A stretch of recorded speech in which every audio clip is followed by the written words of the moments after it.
Hello, everybody, and welcome to a Sunday evening. Tonight, I am talking a little bit about self-compassion and self-love. My name is Beck Forsland, and I am a yoga teacher.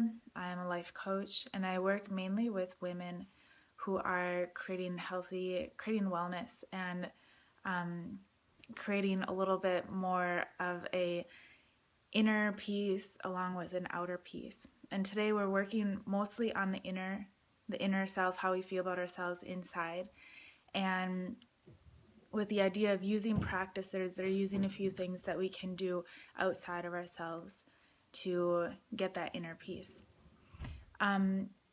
So what is it that we want to work with self-compassion for? Or what type of person, what symptoms do we experience when we don't have a lot of self-compassion?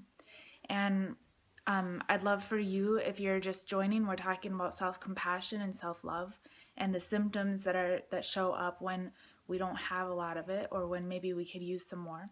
And if you have already some ideas of what that looks like or how it shows up for you, I'd love for you to just fill in the blanks for us.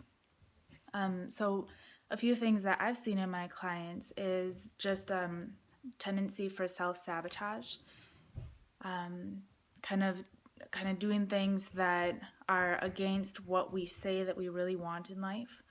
Another thing that shows up is sometimes when we feel really self-loathing, or we just do things that aren't good for our health overall. And depression, anxiety, all these things can also be symptoms of needing to work with self-compassion. And again, if you have other ideas or other suggestions or how it shows up with you or somebody you know, feel free to leave a comment too. So 3 practices that we can do that to gain a little bit more self-compassion. One of them is a loving kindness meditation.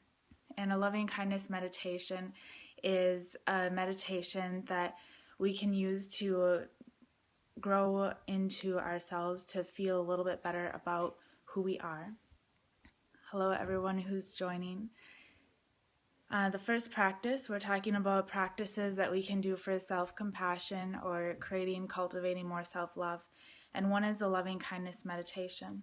And there's many loving kindness meditations that you can check out online. A second practice is to journal, to talk about write in your journal things that kind of draw you away from self-compassion, and then things that pull you into self-compassion. And then the third thing is to get yourself out into the community, to volunteer.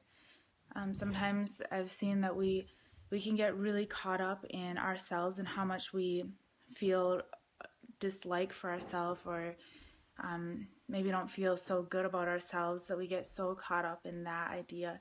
And so just to forget about it and give of ourselves to the service of the community, whether it's working at a food bank or whatever it might be. So those are 3 practices that can help with self-compassion and self-love.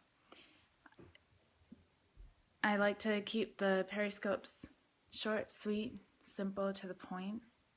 And I see the hearts. Thank you very much.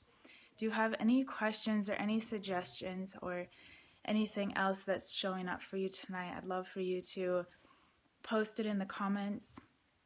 If nothing else is showing up right now, I invite you to join me. My website is barefootwarriorsisterhood.com, www.barefootwarriorsisterhood.com. You can also look up our Warrior, it's a Facebook group, Warrior Mind, Body, Spirit. Tomorrow I'm gonna talk a little bit about letting go of results, and that's the idea of so often we're focused on I can lose, or I want to lose 5 pounds and then I can be happy with myself, or I want to gain so much muscle mass and then I can be happy with myself, or once I move into my ideal house I can be happy, or once this happens then I can love myself. So that's coming up tomorrow night. If there aren't any questions, nothing else coming in, I'm going to say goodnight, and I hope you join me here tomorrow. Thanks for the hearts.